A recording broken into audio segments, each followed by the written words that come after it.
عامر خان سے میری ملاقات ہوئی، میں نے اس کو کوئی دین کی بات نہیں کی، صرف محبت تھی۔ اب تک اس کے میسج آتے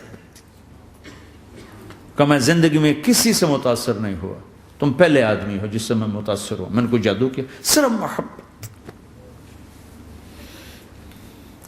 لوگوں کو محبت دو، قریب ہوں گے۔ میں جب گیا بڑی مشکل سے اللہ نے، ملاقات کا کوئی راستہ ہی نہیں تھا، وہ مجھے نہیں جانتا تھا، میں اسے نہیں جانتا تھا، تو کوئی موقع نہیں مل رہا تھا ملاقات کا۔ تو اللہ نے شاہد آفریدی کو بھیج دیا۔ شاہد آفریدی اس کی دوستی تھی، ہمارا جو کرکٹر ہے۔ میں نے اس سے فون پر کہا یار میری ملاقات تو کرا، اس نے ملاقات کروائی۔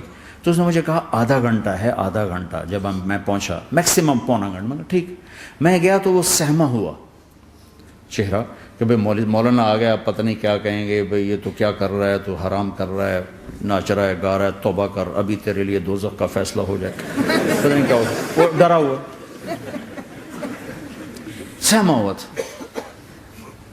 تو میرا ایک دور کالج لائف تھا، میرے اللہ نے مجھے ہدایت دی، اور میں 3 دن کے لیے میں اس دوست کو، اس کی نسلوں کو دعائیں دیتا ہوں جو مجھے زبردستی پکڑ کے لے گیا۔ نہ میرا تبلیغ سے کوئی تعلق، نہ واسطہ، نہ میں کوئی ان سے متاثر۔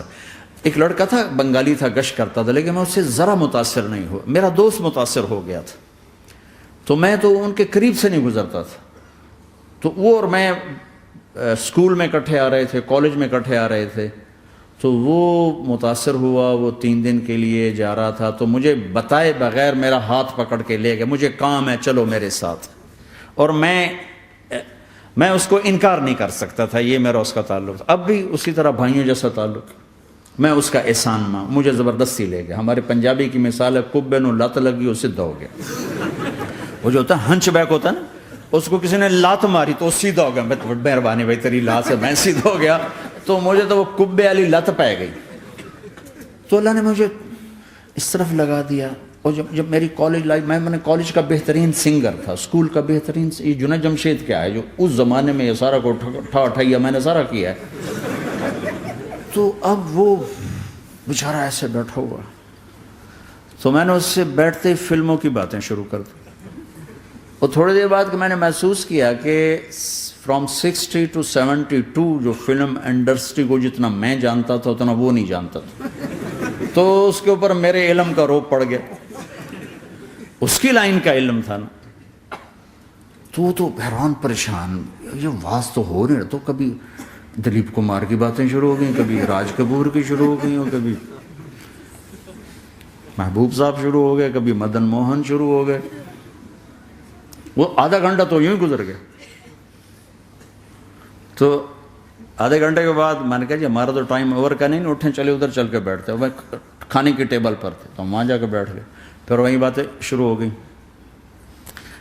جب اس کا سارا خوف دور ہو گیا اور ریلیکس ہو گیا، اس میں پونے گھنٹے سے 50 منٹ گزر گئے تھے، تو پھر میں نے کہا عامر بھائی آپ حج پہ آئے ہیں، اگر آپ اجازت دیں تو آپ کو اپنے نبی کا حج سنو۔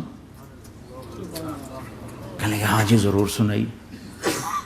پھر میں 1.25 گھنٹہ بولتا رہا، اور وہ ایسے کر کے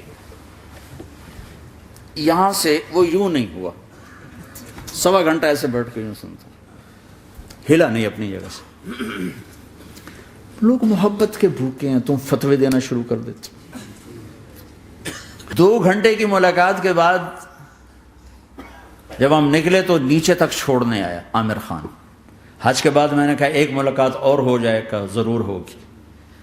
پھر اس کا میسج آیا کہ میں مدینے چلا گیا ہوں، معذرت چاہتا ہوں۔ میں نے کہا میں مدینے آ جاؤں گا، میں مدینے پہلے ہو آیا تھا حج سے پہلے۔